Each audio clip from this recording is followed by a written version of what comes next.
Today I'm going to be showing you how to make bath bombs, but more importantly, I'm going to be showing you what ingredients makes your bath bomb fizz. So let's get started. The things you're going to need for this experiment are a bowl. I'm using a clear bowl today so you guys can see what I'm mixing. You can use any bowl, any size, kind of depends on what you want to do. You're going to want to have all your ingredients. I pre-measured mine so that the video would be a little quicker, but I did 1/4 cup of baking soda. You guys can see that. 2 tablespoons of citric acid. 2 tablespoons of Epsom salt. 2 tablespoons of cornstarch, gloves for safety purposes, and your bath bomb mold. Today I'm going to be using this bath bomb mold. It's just a silicone ice cube tray that I found. But this is the real authentic bath bomb mold.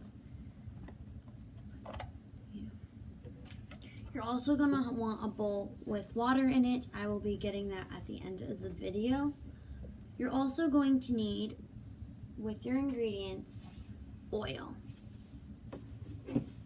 Vitamin E oil, almond oil, coconut oil. It's all up to you. You can get all of these ingredients and supplies off Amazon. I get mine at my local grocery store, but Amazon has every single thing you will need. Okay, now let's get started into making our bath. So first I'm going to be putting on my gloves.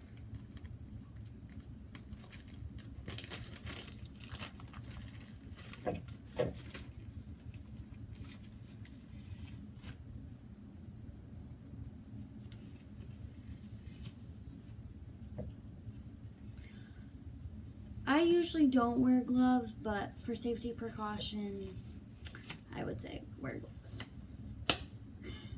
Okay, so we're going to start adding our ingredients.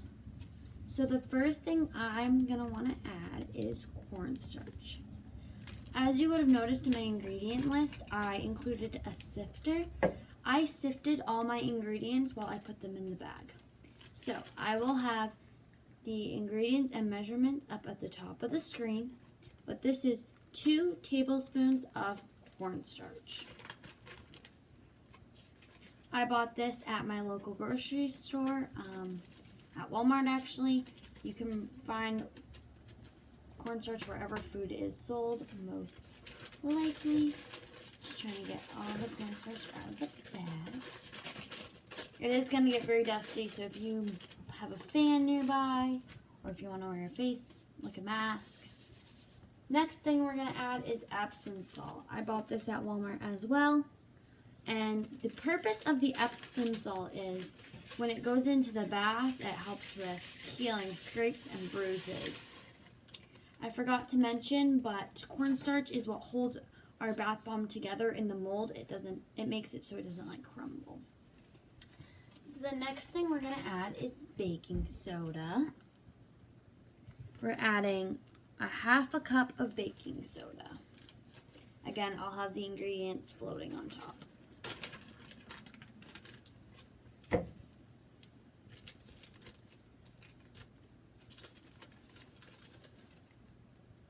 Bought this at a local grocery store, and we're using 1/4 cup of this.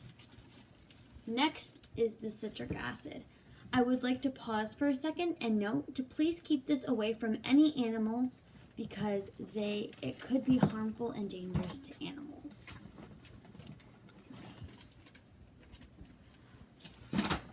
You may hear some noises in the background. That's just my 4-month-old puppy. Okay, I'm pouring my citric acid. So I'm just going to take a spoon and mix this, and I will be right back with you after. So I just finished mixing all my ingredients. So the next step is in a small little bowl. So I'm just using this teeny tiny one. I put a half a tablespoon of almond oil, that right there. And then I'm going to do a half a tablespoon of vitamin E. Okay. These oils are good for moisturizing skin and also helping the healing process. So I'm going to dump my oil in. And I'm just going to mix that up. You're trying to get the,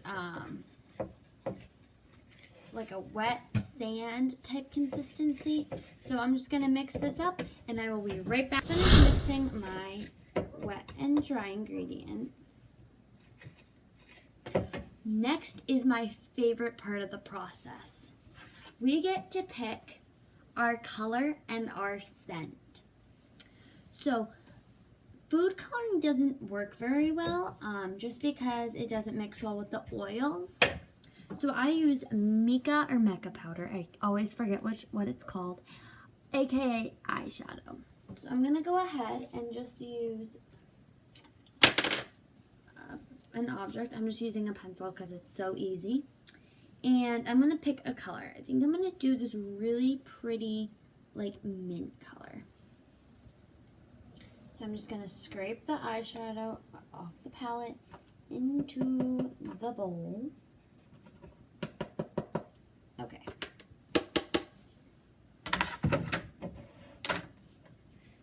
Next, I'm also going to add my essential oil or flavoring. So this is from doTERRA. You can find this on the doTERRA website. And I'm just doing like 3 drops. Yep, 3 drops of this. And I'm going to mix it all together and be back. Okay.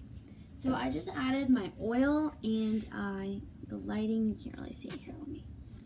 There we go. You can kind of see it better. Smells like lemon. So the next step is we're going to take our mold. It's not focusing very well. There we go. We're going to place the mold and we're going to pack it into these little spots. So I'm just going to pour some of it around. Okay. See it better. Do it here. Okay, perfect. So I'm going to take my mixing device, and I'm going to place it in the mold and kind of pack down. Using the tip of the spoon to pack down. So pressing like this to pack down. Okay. This is very important so that your bath bomb mold will really get the shape of the mold, and so you can get a bigger bath bomb so it can fizz more. Okay, I'm just going to finish filling these and I will be right back. Okay, so this looks very messy right now. I'm just trying to show you how messy it looks. Okay, there we go. Kind of looks messy, but it's going to heat to the mold of this and it's all just going to harden, and so I'm just making sure it's all packed down. The next thing you're going to want to do is let this sit. But before you let it sit, I spray it with some hairspray. You can also do a little bit of rubbing alcohol, and it just kind of helps it harden and stick to the mold better. So I'm just spritzing it and then packing it down. Sorry, I thought I heard something.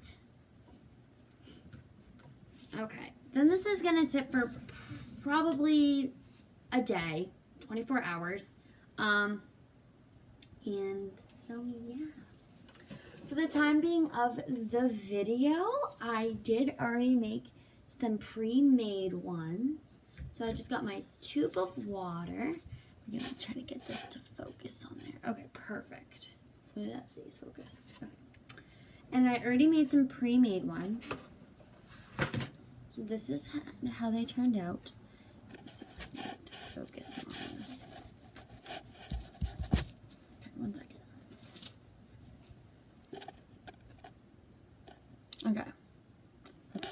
looks like. And I'm just going to drop it in. You can see it starting to bubble and fizz. You can kind of, it's starting to rise to the top.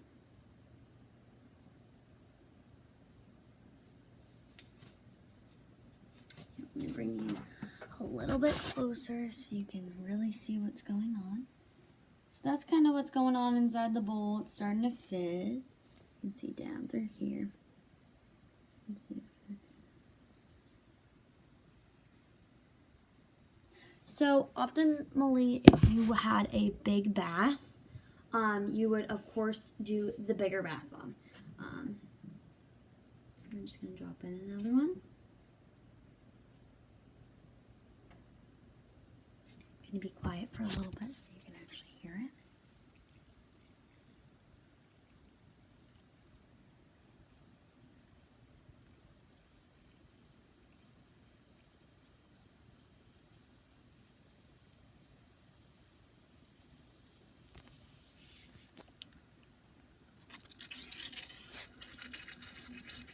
Okay, so it's starting to like overflow. So I'm setting a bowl down next to it and letting it kind of just do its thing. It looks all carbonated. I don't know if you can see it, but the water's like spritzing. It's going everywhere.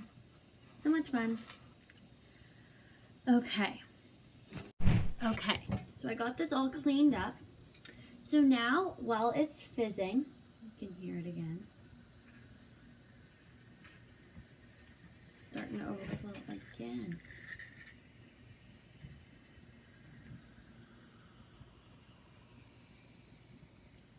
Just gonna dump some of the liquid in there. Okay, so what makes these bath bombs fizz? We're gonna go through the ingredients step by step, and as I'm going through them again, the measurements will pop up on the top again. So, almond oil. Does almond oil make our bath bomb fizz? No. The purpose of the almond oil is to moisturize our skin, make it soft. Our next ingredient, vitamin E. This is basically does the same thing as the almond oil, but it helps heal scrapes and cuts. So that doesn't make our bath bomb fizz. So what does?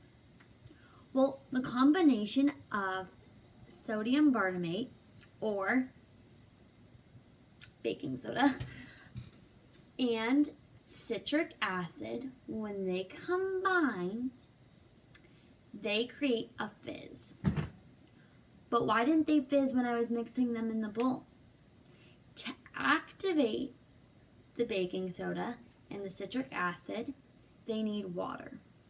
So when it combines with the water, it makes it bubble and fizz all up like you saw.